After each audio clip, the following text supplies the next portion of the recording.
कृष्ण गोविंद हरे मुरारी, हे नाथ नारायण वासुदेवा। श्री कृष्ण गोविंद हरे मुरारी, हे नाथ नारायण वासुदेवा। श्री कृष्ण गोविंद हरे मुरारी, हे नाथ नारायण वासुदेवा। हरे कृष्णा कृष्णा कृष्णा कृष्णा हरे हरे, कृष्णा कृष्णा कृष्णा कृष्णा हरे। जय श्री कृष्णा दोस्तों,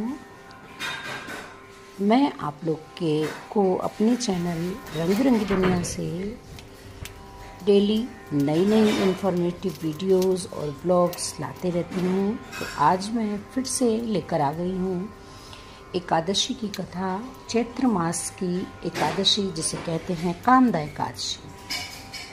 चैत्र मास के शुक्ल पक्ष की एकादशी जिसे कामदा एकादशी कहा जाता है, यह एक महत्वपूर्ण व्रत है। मान्यता है कि इस व्रत को करने से सभी पापों का नाश होता है और मोक्ष की प्राप्ति होती है और भगवान विष्णु की कृपा मिलती है। चैत्र मास की कथा ललिता और उसके पति की है। एकादशी का व्रत करने से सभी पापों का नाश होता है, मोक्ष की प्राप्ति होती है और भगवान विष्णु की कृपा मिलती है।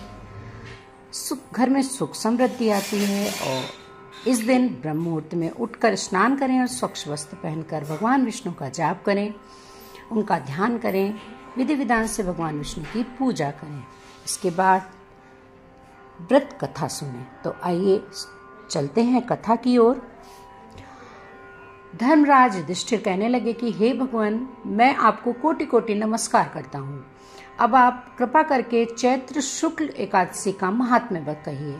श्री कृष्ण कहने लगे कि हे धर्मराज, यही प्रश्न एक समय राजा दिलीप ने गुरु वशिष्ठ से किया था।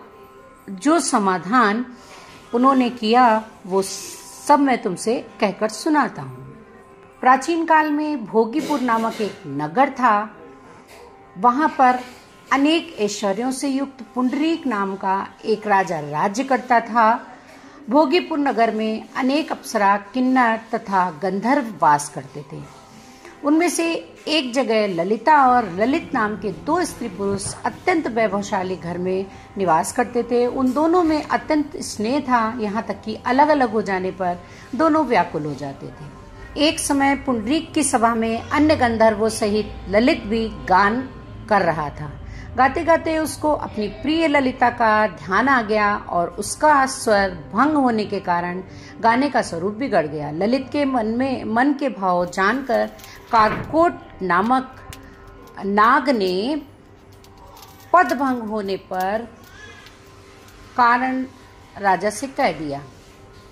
पद भंग होने का कारण राजा से कह दिया। जब पुंडरीक ने क्रोधपूर्वक कहा कि तू मेरे सामने गाता हुआ अपनी स्त्री का स्मरण कर रहा है, अतः तू कच्चा मांस और मनुष्यों को खाने वाला राक्षस बनकर अपने लिए कर्म का फल भोग। पुंडरीक के श्राप से ललित उसी क्षण महाकाय विशाल राक्षस हो गया। उसका मुख अत्यंत भयंकर, नेत्र सूर्य चंद्रमा की तरह प्रदीप्त तथा मुख से अग्नि निकलने लगी। उसकी नाक पर्वत की कंदरा के समान विशाल हो गई और गर्दन पर्वत के समान लगने लगा। सिर के बाल पर्वतों पर खड़े वृक्षों के समान लगने लगे तथा भुजाएं अत्यंत लंबी हो गई। कुल मिलाकर उसका शरीर 8 योजन के विस्तार से भी बड़ा हो गया। इस प्रकार राक्षस होकर वह अनेक प्रकार के दुख भोगने लगा।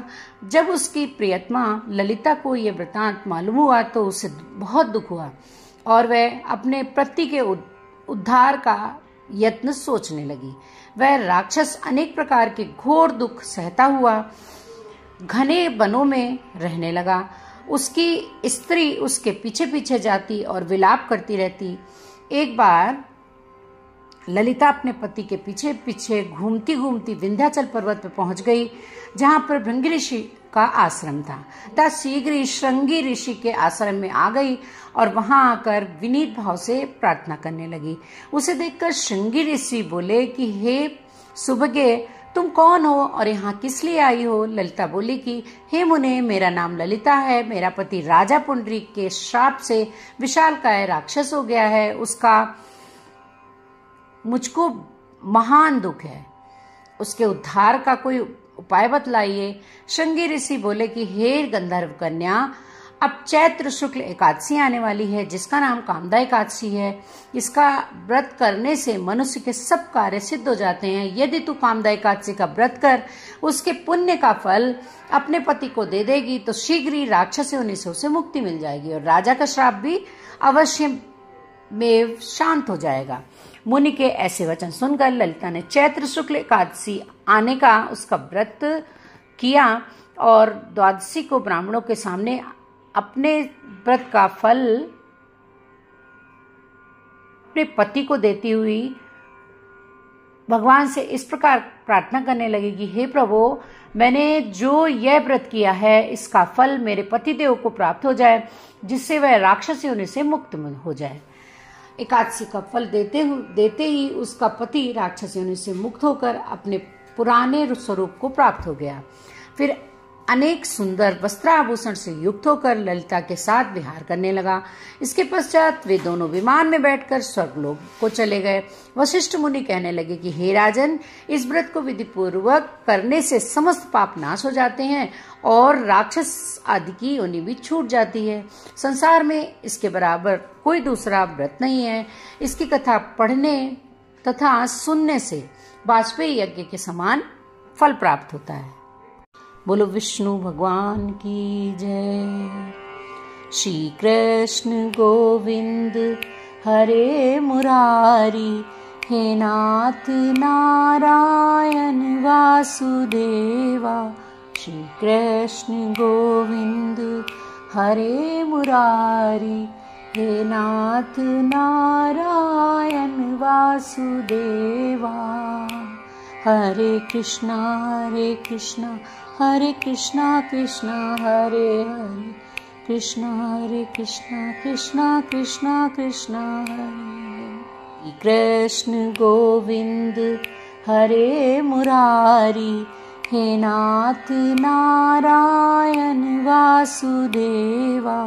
श्री कृष्ण गोविंद हरे मुरारी, हे नाथ नारायण वासुदेवा। हरे कृष्णा कृष्णा कृष्णा हरे हरे, हरे कृष्णा कृष्णा हरे। जय श्री कृष्णा। आपको वीडियो थोड़ी भी यूज़फुल लगी हुई हो तो प्लीज़, अगर अभी तक आपने हमारे चैनल को सब्सक्राइब नहीं किया है तो हमारे चैनल को सब्सक्राइब करिएगा, विद बेल आइकन। हाँ, लाइक करने में कंजूसी मत करिएगा।